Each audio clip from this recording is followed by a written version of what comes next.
एक बार बादशाह अकबर, बीरबल और सभी मंत्रीगण दरबार में बैठे हुए थे। सभा की कार्यवाही चल रही थी। एक-एक करके राज्य के लोग अपनी समस्याएं लेकर दरबार में आ रहे थे। इसी बीच वहां एक व्यक्ति दरबार में पहुंचा। उसके हाथ में एक मर्तबान था। सभी उस मर्तबान की ओर देख रहे थे। तभी अकबर ने उस व्यक्ति से पूछा, क्या है इस मर्तबान में? उसने कहा, महाराज, इसमें चीनी और रेत का मिश्रण है। अकबर ने फिर पूछा, किस लिए?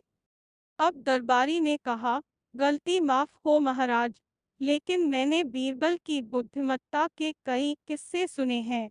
मैं उनकी परीक्षा लेना चाहता हूँ।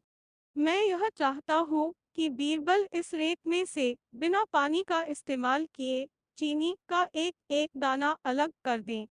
अब सभी हैरानी से बीरबल की ओर देखने लगे।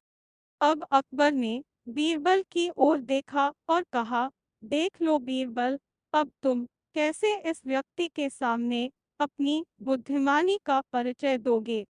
बीरबल ने मुस्कुराते हुए कहा, महाराज, हो जाएगा, यह तो मेरे बाएं हाथ का काम है। अब सभी लोग हैरान थे कि बीरबल ऐसा क्या करेंगे कि रेत से चीनी अलग अलग हो जाएगी। तभी बीरबल उठे और उस मर्तबान को लेकर महल में मौजूद बगीचे की ओर बढ़ चले। उनके पीछे वह व्यक्ति भी था। अब बीरबल बगीचे में एक आम के पेड़ के नीचे पहुंचे।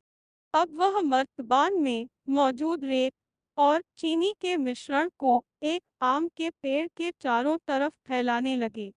तभी उस व्यक्ति ने पूछा, अरे, यह क्या कर रहे हो? इस पर बीरबल ने कहा, ये आपको कल पता चलेगा। इसके बाद दोनों महल में वापस आ गए। अब सभी को कल सुबह का इंतजार था।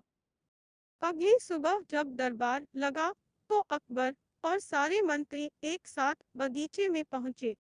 साथ में बीरबल और रेत व चीनी का मिश्रण लाने वाला व्यक्ति भी था। सभी आम के पेड़ के पास पहुंच गए। सभी ने देखा कि अब वहां सिर्फ रेत पड़ी हुई है। दरअसल रेत में मौजूद चीनी को चींटियों ने निकालकर अपने बिल में इकट्ठा कर लिया था और बची खुची चीनी को कुछ चींटियां उठाकर अपने बिल में ले जा रही थी। इस पर उस व्यक्ति ने पूछा, चीनी कहाँ गई? तो बीरबल ने कहा, रेत से चीनी अलग हो गई है। सभी जोर जोर से हंसने लगे। बीरबल की यह चतुराई देख अकबर ने उस व्यक्ति से कहा, अगर अब तुम्हें चीनी चाहिए तो तुम्हें चींटियों के बिल में घुसना पड़ेगा। इस पर सभी ने फिर से ठहाका लगाया और बीरबल की तारीफ करने लगे। कहानी से सीख, किसी को नीचा दिखाने का प्रयास आपके